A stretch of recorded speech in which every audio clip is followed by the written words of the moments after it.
Okay, we're ready now, all right? I'm going to ask everybody. This is gonna be a comedy, but look. Can everybody hear me? Yeah, you're all okay with this sitting arrangement, all right? This is much more of an organised talk now. I'm going to do a Cambridge Cracker live. I've got some very important information that I'm looking to share, and now is the time, basically. Now is the time, all right? So before we begin, I just want to emphasise that this is an important time for me and important in this campaign which I'm doing. So if anyone's going to disrupt or interrupt or anything like that, get out of your system now, all right? I want to speak, okay? And I'm recording it because this is very important and it's a message for you at home, okay? So last week when we met at the Brook, I was talking about how my kind of offer had been refining itself and the sort of thing I was trying to think about offering Romsey, right? And I mentioned that I got my letter from Mill Road for People, yeah? And this is the letter that I received. And last week I mentioned that I was very happy about receiving this letter, and because it meant to me that they were now starting to open up to me and that we could start talking and working together. And I was completely of the mindset that even though we disagree, we would still be able to work together. I want to reach out to them and hopefully make them see I'm a reasonable person. I can work. We can work together towards a constructive solution. And so this is the questionnaire which I received. Can you hear all right there? It was, do you think that the amount of motor traffic on Mill Road should be reduced? If so, please indicate how you think that could be achieved. If you don't, please say why. Are you broadly in agreement with Mill Road for People's 8 goals? If no, please give reasons. If elected, what would you do to support our campaign? How do you think that rat running in South Petersfield residential streets should be stopped? If elected, how will you help that? Is there anything else that you would like to say about Mill Road for People's campaign? See, so that's what I got, and so I thought, well, I'm going to think about that. I want to write a good letter to them because I'm going to take this seriously. I want them to know, that we don't have to be enemies or anything like that. And so I've been thinking about my response to them. But unfortunately, yesterday, it just was brought to my attention that actually they'd been sending around an internal email about me inside their group. And somebody shared it with me. And I read it. And this is what it said. Bear in mind, this is while they've sent me an invitation to fill out a questionnaire. This is what they're saying about me internally. It says, you will be aware that the Cambridge City Council elections are taking place. Whilst issues connected with our campaign are mostly decided by the County Council, support from City Councillors is important too. Mill Road for People is non-party political. And we have a long-standing policy of not endorsing particular candidates. We have, however, sent round this questionnaire, which we'll be sharing. Then immediately they go on to say this. You may have noticed that Romsey Ward has an independent candidate, William Bennell. The idea of voting for an independent candidate may be attractive to some, but please be aware that Bennell is a founding member of Pam Wesson's group, which is busy delaying the implementation of Mill Road Bridge restrictions by way of an anti-democratic reactionary legal action that's currently crawling through the court system. It's also worth noting that Bennell, who lives in Great Shelford and describes himself as an independent journalist, made a video about the now-defunct Sustainable Travel Zone for Rebel News, a far-right, neoconservative and racist media organisation with links to Tommy Robinson. You can read more about Mr. Bennell and his views in this informative blog, and then there's a link. Right, the link, it should be noted, is to a blog written by someone who hates me, and goes out of his way to try to discredit everything I do and say. So, That mean Mr. Blake? Yes, it is Mr. Blake, and I'm hoping that Mr. Blake is watching now. Now, the reason why I'm bringing all this out is because I want everybody to know how much this hurt my feelings. Right, this really, really hurt me. And not only that, it's a complete lie, it's totally made up, it's nonsense, and they're transferring it internally amongst themselves, right? So I've been accused, and we all know the reason why they do this. Anyone with an ounce of knowledge about how politics really works knows why people make these kind of statements about people. It's because they feel threatened by them and they can't deal with them. Now, I'm being accused of being a racist. I'm being accused of making a video for Rebel News, which I didn't do, right? And the links are being sent into their little private group, and there's 1,000 of them, they say. And I hadn't been given an opportunity to make a defence or to say, hang on a minute, no, that isn't true, right? And I wouldn't have found out about this had it not been leaked out. So this is now how Mill Road for People are operating, right?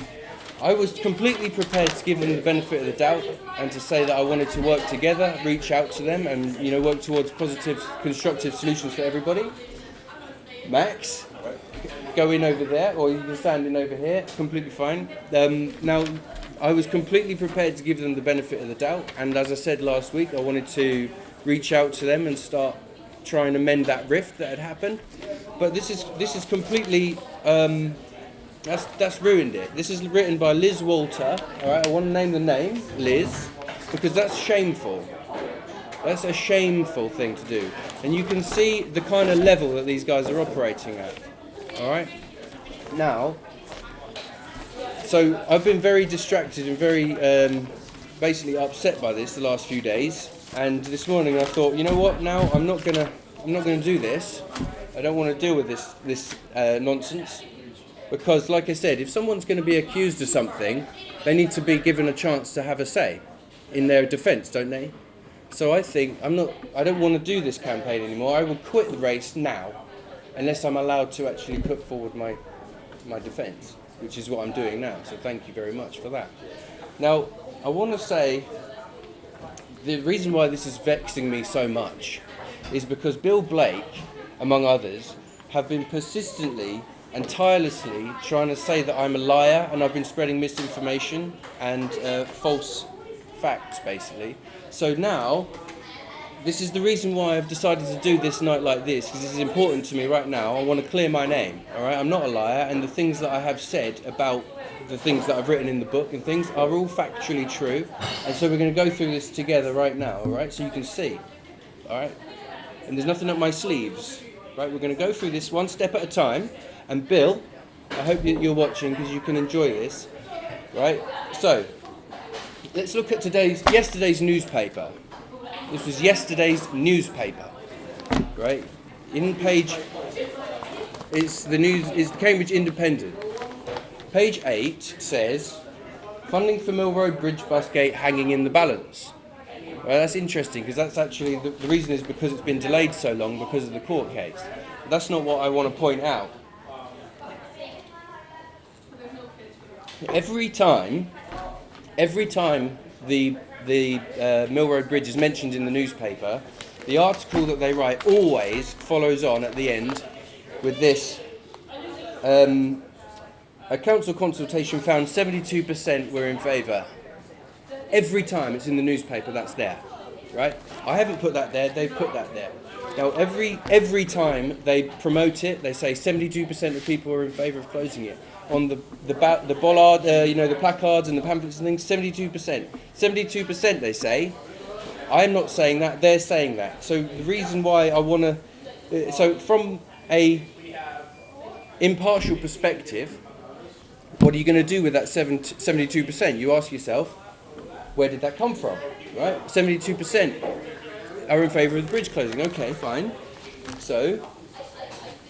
to find out where that number is derived from, you go to the GCP consultation report. This is the Mill Road Spring 2022 summary of the findings of that survey. All right? So then you go into it. This is a publicly available document. You can find it and look and check to see that I'm not chatting shit. This is real, right? So, you've got the all the questions, and then the executive summary, and then there, straight away. This report summarises the core 1,986 online and written responses of the consultation survey, with 70 additional written responses received. Okay, so that is the quantity of people who fed into this survey. So 72% is derived from that. Yeah? So 72% of that number is, you do that 1,986 divided by 100 times 72. That's 72%, right?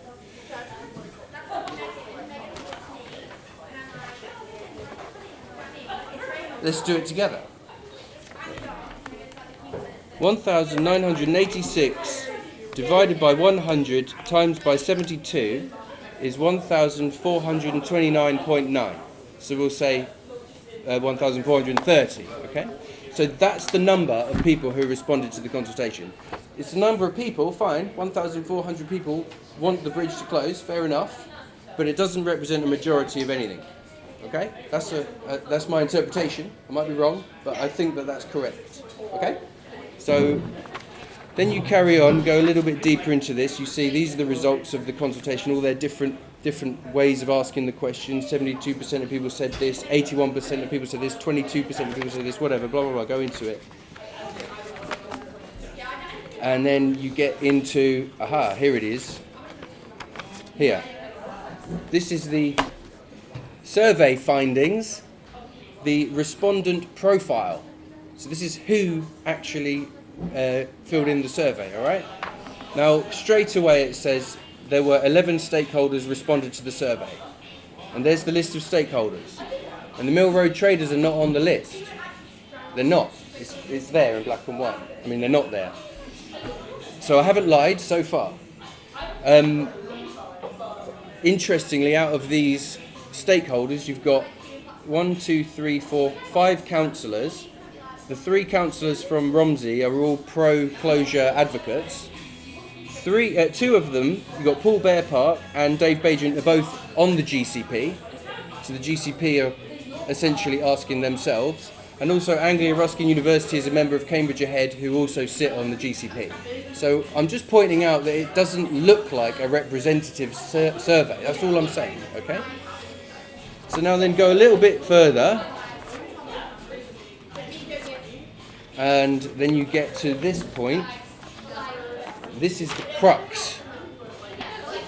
This is the relationship to Mill Road of people who filled in the survey, right? Now, people who own or run a business on Mill Road. What does that say? I don't have my reading. Somebody can see it. Own or run a business on Mill Road. 1%. 1%. Okay, right? Now all I'm saying is that the Mill Road traders are not represented in the survey. Okay? Another point which I found interesting, the ethnic groups of the respondents to the survey, you've got white, 92%, and everybody else is less than 8%. Asian or other Asian British background. Why do I think that this is relevant? I only point this out because most of the traders on Mill Road are of an ethnic origin background. Yeah, they're from all over the place. You've got Muslims, Hindus, Spanish. It's also very diverse.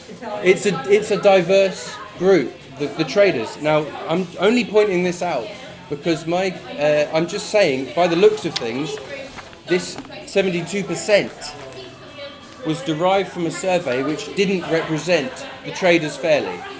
That's my summation of that. And this is where I'm getting in trouble with these guys who have gone crazy trying to say that everything I'm doing is a lie. Now the reason for that I want to point out, and I'm doing this for you, Bill, alright? Go further down the survey, the same survey, go further down. Stakeholder responses. Now you've got 18 stakeholders responding, and one of them is the Mill Road Traders Association. It is. It's there. You can see it. So this now, they are brandishing, saying, look, see, they were there, you're lying. Okay, all right, now let's try and work this out. Why is it up here they say they're not involved in it, but down here they say they are involved in it? Well, to understand that, you need to understand a little bit more about how these consultations are actually created and conducted. it's not just the survey. They do a collection of different inputs and then combine them together. All right. So they'll do workshops. They'll have like a 10-person or a 5-hour workshop or something like that. They'll do walk-in sessions in the evening, which are just open to the public to come along and talk. They'll do the actual online survey where people can tap into it and do the questionnaire. And they'll also allow stakeholders to write letters in, right? So these are the list of all the stakeholders who wrote a letter, okay? So the Mill Road Traders Association wrote a letter to the GCP, and that would have been written by Abdul probably and Piero and Shapur, and they would have put Mill Road Traders Association at the top. Probably would have said all the reasons why they don't want the bridge to close. But anyway, that's the reason why that's there. Now, who understands the word conflating? You understand it. Now, these people who are arguing that I am lying by pointing at this, they're conflating the two results. I'm talking about this, which is where this 72% has been derived from. That's the only reason I find it relevant, is because every time they brandish 72%, I'm saying, look, it's not representative. That's all I'm saying. Yes, the Mill Road Traders wrote a letter in, so technically they had an input, but it was ignored ultimately, right? Now, that's the first part of what I want to say, okay? Because now I'm going to go further and I share with you that I'm not chatting shit, and there's more to this. And the reason why I wanted to bring all this up, which I think is very important, I've made allusions to the fact that I've received a Freedom of Information bundle from the council, from the GCP, right? We asked for the internal emails and correspondence between the council and the GCP officers and the people who conducted the consultation, so we could see how it went. Now, the council dragged their feet over that, releasing that for ages. They were like 2 months late, and in the end, when they did disclose, they gave it to us. They gave it to me in a 600-page bundle of emails. It was a complete mess. So I think that they probably thought, all right, well, let him just have that and see where he gets with it. But you want to see what 600 pages looks like of an emailed bundle? Here. I printed it all out and went through it all, and these are all the relevant sections, right? Now, luckily, we don't have to deal with that, because a lot of this is repetition. When it's email chains and email threads, it goes over and over and over the same thing. So I was able to pick all of that out. I reduced it down to this. All right, here is the actual Freedom of Information bundle, right? Now, I'm bringing this out because this is what I'm trying to share with the public. Now, let's just talk. Is everyone following, by the way? I'm not. Yeah. So the consultation, you have a survey, like a 10-week kind of survey, online questionnaire, and workshops. Now, this information bundle is about 2 years worth of email chains, which tells you the story of how that consultation process was like managed and created. Basically, they drafted it about 10 times, and they had to organise it and things. And there was lots of problems that they came out with. And I just want to point out, firstly, talking about the workshops.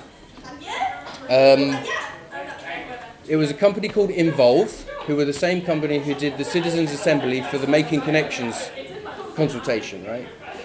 They do workshops and not focus groups, but basically they get people together, talk about a bunch of stuff for 5 hours and then come up with the results, okay? Now, while this was all going on, bear with me for a moment. Let's see here.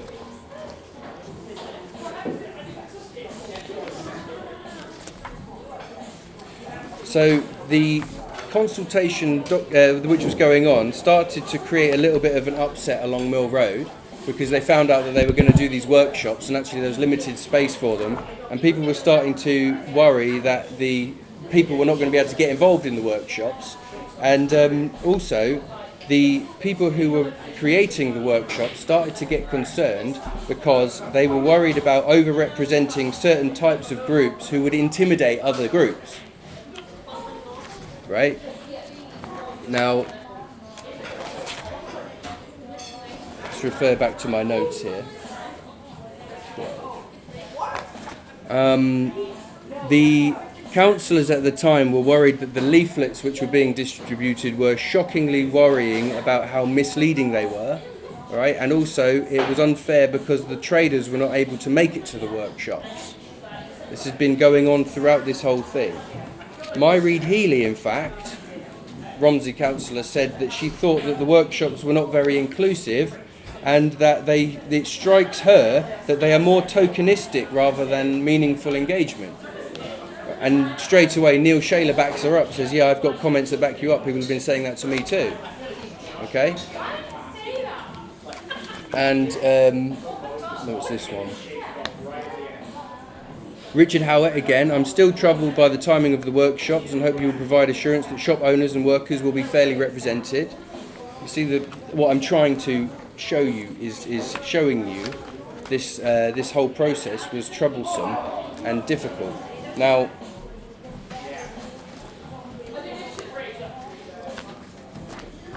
there's more to this as well. I'm only going into the bit that's relevant to this part, all right? So please bear with me. Now, as we get towards the time when the actual workshops took place, you found out that it was an online group, and that actually Piero and Abdul were not able to get onto that. All right. Anyway, I'll cut to the chase. I'll cut straight to the end of this section here.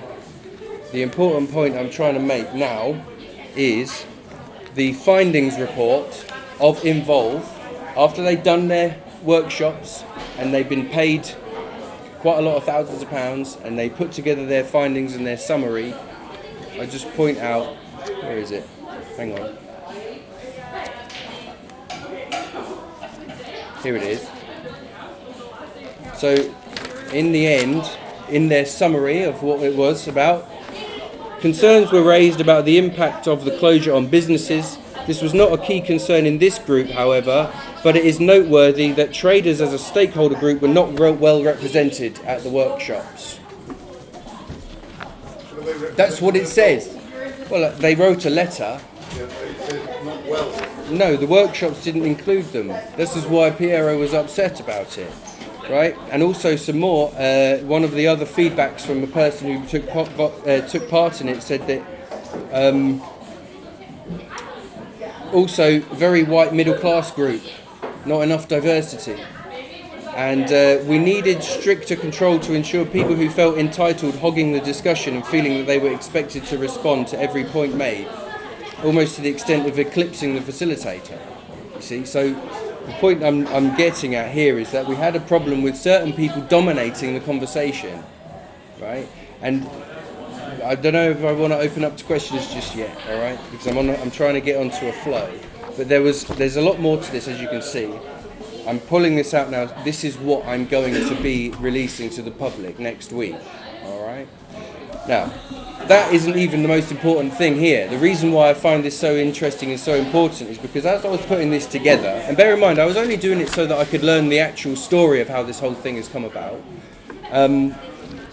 Throughout this whole chain of emails, there are 17 individual references to something called the Transport Working Group, TWG, right? Again and again and again, that word pops up. They talk about the TWG. They say, we have Transport Working Group on the 16th to discuss this, so we'll look for a slot beforehand. What else? Another one. Just the sort of examples of what it, I didn't think much of it at the moment. As outlined at the Transport Working Group discussion in September, they talk about things like, we've got another TWG meeting on Tuesday, we'll get back to you after the TWG, whatever. It's mentioned throughout this whole thing. So by the time I get to the end, I'm like, Transport Working Group, what is that? I'll look that up next. So I put in Transport Working Group into the council website, nothing. So then I go on the Greater Cambridge Partnership, what is a Transport Working Group? Nothing there. And so I thought, okay, maybe it is some part of some other branch of the local government that I don't know about. So I sent a message to them to say, hey, I'm looking for the documents and the minutes and stuff for the Transport Working Group for some research that I'm doing. Where can they be found? And the message came back saying, we don't know what you're talking about. And I said, well, that's funny because I've got this email thread which references it time and time again, and clearly they're making decisions about how this process went on. So can you go and look again, or ask somebody who knows? And the response came back from that. He said, "Oh, I'll go and ask the GCP." Came back saying, "We have no documents or agenda for the Transport Working Group." Right? But then I said, "Well, that's funny, because I've got this one here, which says, and it's written by Peter MacDonald." You remember Peter MacDonald? I know well. It was copied into Dave Bajan, Eliza Machini, Brian Milnes, Tim Bick, Eileen Wilson, Neil Shaler, Simon Smith, Alex Beckett, Katie Thornborough, Mike Davey, Myreed Healy, Dinah Pounds, Richard Robinson, and Richard Howitt, plus a whole collection of redacted officers' names. Right? I don't know if that is the group, but I suspect that that's a large part of what the working group is. And the subject heading is Transport Working Group Documents and Agenda. Right? And then here Peter MacDonald is saying, "Hello everyone, regarding my comments at the TWG, here are the 10 options for Mill Road, which I think we can incorporate as much as into the survey as possible." And there's a link, which is what he's talking about. That link is defunct, it doesn't go anywhere now, so it goes to a page not found. Anyway, I sent that to the guy. It said, there is a Transport Working Group, and it does have documents and agenda because it says so here. So can you go and look again? And he went back to the GCP to ask, and then from that moment on, they've clammed up. They haven't said anything. They've ignored me. They started ignoring me. Right? Now, it could be that the Transport Working Group is just a sort of, a work group that they set up. But the thing is that everything has to have a record, an agenda, and minutes, and at least something to say this is what the terms of reference are. Every time something happens in the council or local government, this is how they do it. There would have been a meeting in the Highways Committee to say we're going to set up this group to do da-da-da-da-da, and then it would appear somewhere on the minutes. Now, they haven't shown any of that. I can't find anything about it. And I put in a Freedom of Information request back in February because I thought, well, these things take a long time. I better put one in straight away. That's now 40 days late, right? Even though they've actually said, I got a message from one of their officer guys. Where is it gone? They actually said, oh, I've lost it. Well, anyway, here it is. Nope. Okay, I have lost it. It was basically just to say, we've got the documents that you've asked for, we just need a separate email address to send them to. That was 2 weeks ago. I haven't had anything, right? Now, this is where we come back to it. What are we doing here? Why am I doing this? Why am I standing? Why am I running? When I found out this, and I realised they're just going to ignore me, because they think if they ignore me, I can just go away. That's when I chose to stand. See, because I wanted to actually force this through and push it into the public spotlight and say they're ignoring a Freedom of Information request. They're trying to hide the fact that there was decisions being made to do with the road transformation of Cambridge, which affect everybody's lives by an undocumented, unrecorded group with unknown origin, with unknown members, and unknown purpose. Although the purpose is quite obvious, I think. Now, all I'm trying to do is get to the bottom of where this is actually going, right? And I just thought I would point out why I feel that this is so important. I'm not just barking up some wrong tree, right? This is in the council's own constitution. The top one of the core values is accountability. Yeah, and in their purposes of the constitution, section 1.03 part 6 is to ensure that those responsible for decision making are clearly identifiable to local people and that they can explain the reasons for the decisions they make. Right? Now, this Transport Working Group were also doing the making connections, sustainable travel zone, congestion charge thing. They were the ones who did that. It's probably them who were doing the Coat and Orchard thing as well. And now I'm just trying, as a citizen, to actually unravel and backtrack through this decision-making process. And I've hit a brick wall. I've hit a dead end. Now, I think the problem is these guys have now just ignored me, right? And they don't respond. And so actually I have a limited, avenues left to go down, which is to make a complaint or go to the information commissioner, you see, report them.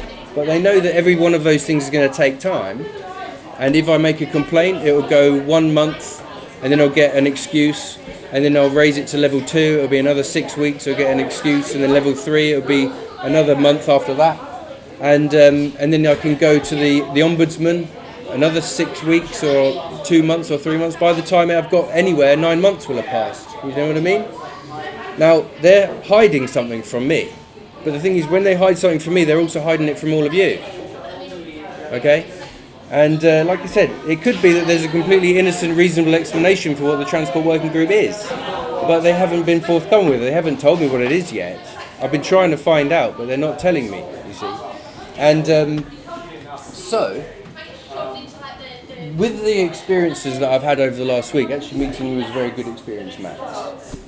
But I've had a lot of quite nasty, sort of upsetting experiences on the internet, from the same usual suspects, right?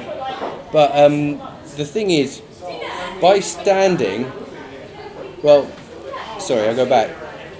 These people who have been so nasty this week were the same people who have been routinely deleting all of my work. They've been censoring it, blocking it, cutting it off, because they don't want people to know what I'm trying to share, you see. And now that I've stood, they've lost the ability to delete my posts, so at least I've already achieved that much.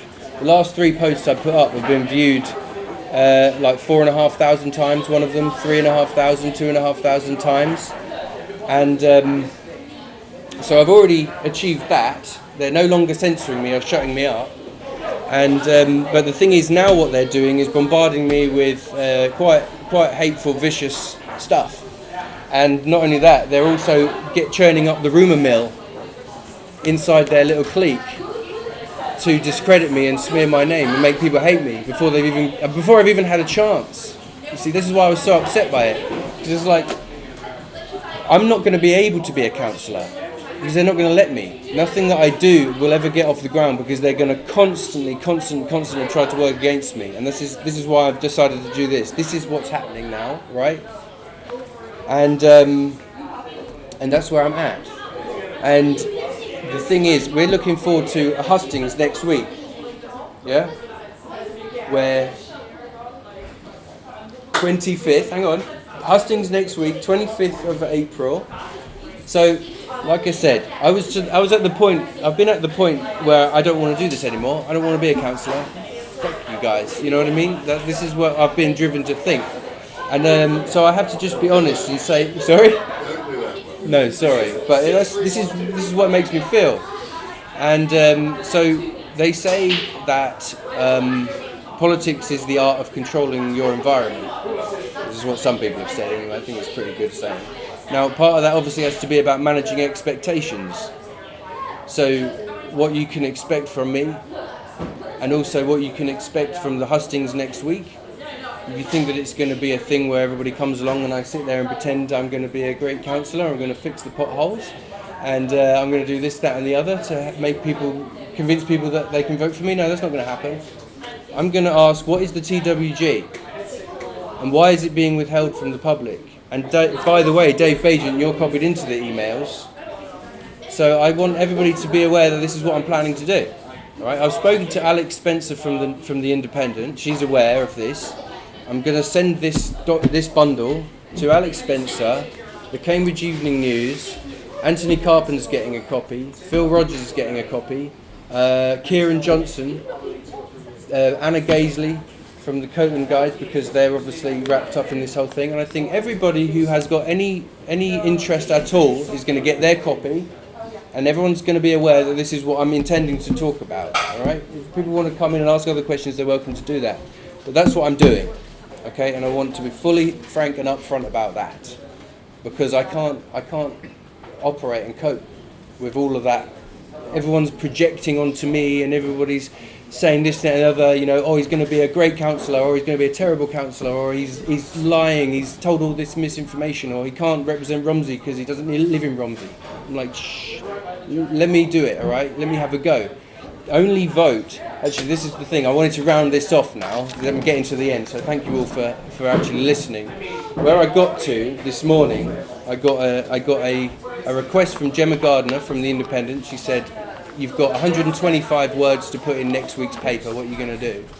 And she sent me a little questionnaire, and so I'm saying, and this is it. Back to you. Well, they'll read it in the paper, but I just want to say this one thing then. All right, Roy, thank you for keeping me under control. Vote for me if you appreciate my work and want to see what I can do from the inside. All right? Because I don't want to be voted for any other reason. And you know how I am, you know how I operate, all of you guys. I know I would be a great counsellor, I just know it. And so I'm not going to try and convince anybody anymore. I'm just giving people the opportunity that if this is what they like and if this is what they want to see me do, then vote for that. Okay, thank you. That's as far as I want to go. All right. Thank you, guys. Now I need a beer.